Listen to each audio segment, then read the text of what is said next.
श्री द्वारिकाधीश का तुलादान। एक बार देवर्षि नारद के मन में आया कि भगवान के पास बहुत महल आदि है, एक आध हमको भी दे दें तो यहीं आराम से टिक जाएं, नहीं तो इधर उधर घूमते रहना पड़ता है। भगवान के द्वारिका में बहुत महल थे। नारद जी ने भगवान से कहा, भगवान आपके बहुत महल हैं, एक हमको दे दो, हम भी आराम से रहें। आपके यहाँ खाने पीने का इंतज़ाम अच्छा ही है।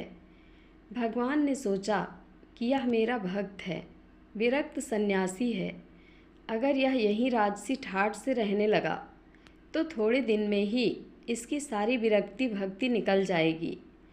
हम अगर सीधा मना करेंगे तो यह बुरा मान जाएगा, लड़ाई झगड़ा करेगा कि इतने महल हैं और एक महल नहीं दे रहे हैं। भगवान ने चतुराई से काम लिया। नारद से कहा, जाकर देख लें, जिस मकान में जगह खाली मिले वही तेरे नाम कर देंगे। नारद जी वहाँ चले। भगवान की तो 16,108 रानियाँ और प्रत्येक के 11-11 बच्चे भी थे। यह द्वापर युग की बात है। सब जगह नारद जी घूम आए, लेकिन कहीं एक कमरा भी खाली नहीं मिला, सब भरे हुए थे। आकर भगवान से कहा, वहाँ कोई जगह खाली नहीं मिली। भगवान ने कहा, फिर क्या करूँ, होता तो तेरे को दे देता। नारद जी के मन में आया कि यह तो भगवान ने मेरे साथ धोखाधड़ी की है, नहीं तो कुछ ना कुछ करके किसी को इधर उधर शिफ्ट कराकर खिसकाकर एक कमरा तो दे ही सकते थे। इन्होंने मेरे साथ धोखा किया है, तो अब मैं भी इन्हें मज़ा चखाकर छोड़ूंगा। नारद जी रुक्मिणी जी के पास पहुँचे। रुक्मिणी जी ने नारद जी की आवभगत की, बड़े प्रेम से रखा। उन दिनों भगवान सत्यभामा जी के यहाँ रहते थे। एक आध दिन बीता तो नारद जी ने उनको दान की कथा सुनाई। सुनाने वाले स्वयं नारद जी दान का महत्व सुनाने लगे कि जिस चीज़ का दान करोगे वही चीज़ आगे तुम्हारे को मिलती है। जब नारद जी ने देखा कि यह सारी बात रुक्मिणी जी को जम गई है तो उनसे पूछा, आपको सबसे ज़्यादा प्यार किससे है? रुक्मिणी जी ने कहा, यह भी कोई पूछने की बात है, भगवान हरि से ही मेरा प्यार है। नारद जी कहने लगे, फिर आपकी यही इच्छा होगी कि अगले जन्म में तुम्हें वह ही मिले। रुक्मिणी जी बोली, इच्छा तो यही है। नारद जी ने कहा, इच्छा है तो फिर दान कर दो, नहीं तो नहीं मिलेंगे। आपकी सौतें भी बहुत हैं और उनमें से किसी ने पहले दान कर दिया तो उन्हें मिल जाएंगे, इसलिए दूसरे करें, इससे पहले आप ही कर दें। रुक्मिणी जी को बात जम गई कि जन्म जन्म में भगवान मिले तो दान कर देना चाहिए। रुक्मिणी से नारद जी ने संकल्प करा लिया। अब क्या था, नारद जी सीधे सत्यभामा जी के महल में पहुंच गए और भगवान से कहा कि उठाओ कमंडलू और चलो मेरे साथ। भगवान ने कहा, कहाँ चलना है, बात क्या हुई? नारद जी ने कहा, बात कुछ नहीं है, आपको मैंने दान में ले लिया है, आपने एक कोठरी भी नहीं दी, तो मैं अब आपको भी बाबा बनाकर पेड़ के नीचे सुलाऊंगा। सारी बात कह सुनाई। भगवान ने कहा, रुक्मिणी ने दान कर दिया है तो ठीक है, वह पटरानी है, उससे मिल तो आए। भगवान ने अपने सारे गहने गांठे, रेशम के कपड़े सब खोलकर सत्यभामा जी को दे दिए और वलकल वस्त्र पहनकर, भस्मी लगाकर और कमंडलू लेकर वहाँ से चल दिए। उन्हें देखते ही रुक्मिणी के होश उड़ गए। पूछा, क्या हुआ? भगवान ने कहा, पता नहीं, नारद कहता है कि तुमने मेरे को दान में दे दिया। रुक्मिणी ने कहा, लेकिन वह कपड़े गहने कहाँ गए? उत्तम केसर को छोड़कर यह भस्मी क्यों लगा ली? भगवान ने कहा, जब दान दे दिया तो अब मैं उसका हो गया, इसलिए अब वह ठाट बाट नहीं चलेंगे। रुक्मिणी ने कहा, मैंने इसलिए थोड़े ही दिया था कि ये ले जाएं। भगवान ने कहा, और काहे के लिए दिया जाता है? इसलिए दिया जाता है कि जिसको दो वह ले जाए। अब रुक्मिणी को होश आया कि यह तो गड़बड़ मामला हो गया। रुक्मिणी ने कहा, नारद जी या आपने मेरे से पहले नहीं कहा? अगले जन्म में तो मिलेंगे सो मिलेंगे, अब तो हाथ से ही खो रहे हैं। नारद जी ने कहा, अब तो जो हो गया सो हो गया, अब मैं ले जाऊंगा। रुक्मिणी जी बहुत रोने लगी। तब तक हल्ला गुल्ला मचा तो सब रानियां भी वहाँ इकट्ठी हो गई। सत्यभामा, जामवंती सब समझदार थीं। उन्होंने कहा, भगवान एक रुक्मिणी के पति थोड़े ही हैं, इसलिए रुक्मिणी को सर्वथा दान करने का अधिकार नहीं हो सकता। हम लोगों का भी अधिकार है। नारद जी ने सोचा, ये तो घपला हो गया। कहने लगे, क्या भगवान के टुकड़े करवाओगे? अब तो 16,108 हिस्से होंगे। रानियों ने कहा, नारद जी कुछ ढंग की बात करो।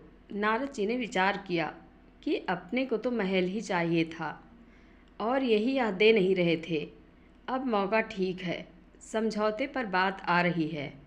नारद जी ने कहा, भगवान का जितना वजन है उतने का तुलादान कर देने से भी दान मान लिया जाता है। तुलादान से देह का दान माना जाता है, इसलिए भगवान के वजन का सोना हीरा पन्ना दे दो। इस पर सब रानियां राजी हो गई।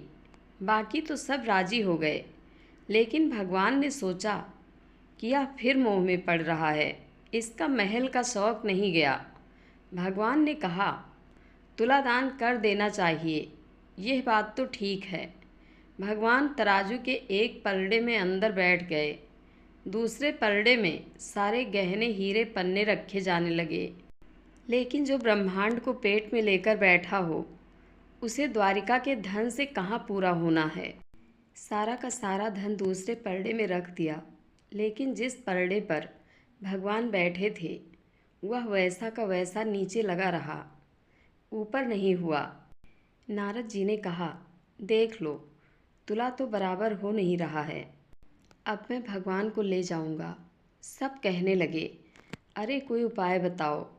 नारद जी ने कहा, कोई उपाय नहीं है। अन्य सब लोगों ने भी अपने अपने हीरे पन्ने लाकर डाल दिए, लेकिन उनसे क्या होना था, वह तो त्रिलोकी का भार लेकर बैठे थे।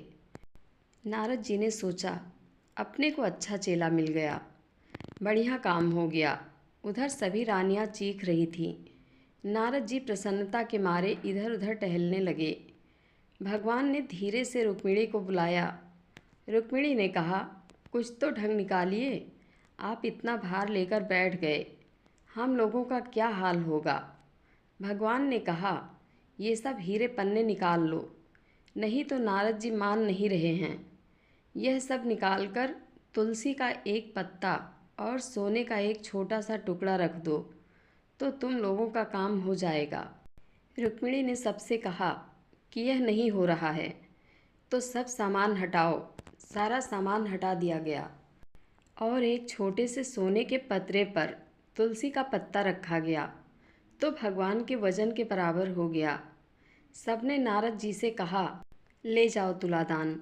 नारद जी ने खूब हिला डुलाकर देखा कि कहीं कोई डंडी तो नहीं मार रहा है। नारद जी ने कहा, इन्होंने फिर धोखा दिया, फिर जहाँ के तहाँ यह लेकर क्या करूँगा। उन्होंने कहा, भगवान, यह आप अच्छा नहीं कर रहे हैं, केवल रानियों की बात सुनते हैं, कभी मेरी तरफ भी देखो। भगवान ने कहा, नारद, आपकी तरफ ही देखता हूँ। आप सारे संसार के स्वरूप को समझकर फिर मोह के रास्ते पर जाना चाहते हैं, तो मैं आपको गलत राह पर कैसे जाने दे सकता हूँ। तब नारद जी ने समझ लिया कि भगवान ने जो किया सो ठीक किया। नारद जी ने कहा, एक बात मेरी मान लो, आपने मुझे तरह तरह के नाच अनादिकाल से नचाए और मैंने भी तरह तरह के खेल आपको दिखाए। कभी मनुष्य, कभी गाय इत्यादि पशु, कभी इंद्र वरुण आदि। संसार में कोई ऐसा स्वरूप नहीं जो 84 के चक्कर में किसी न किसी समय में हर प्राणी ने नहीं भोग लिया।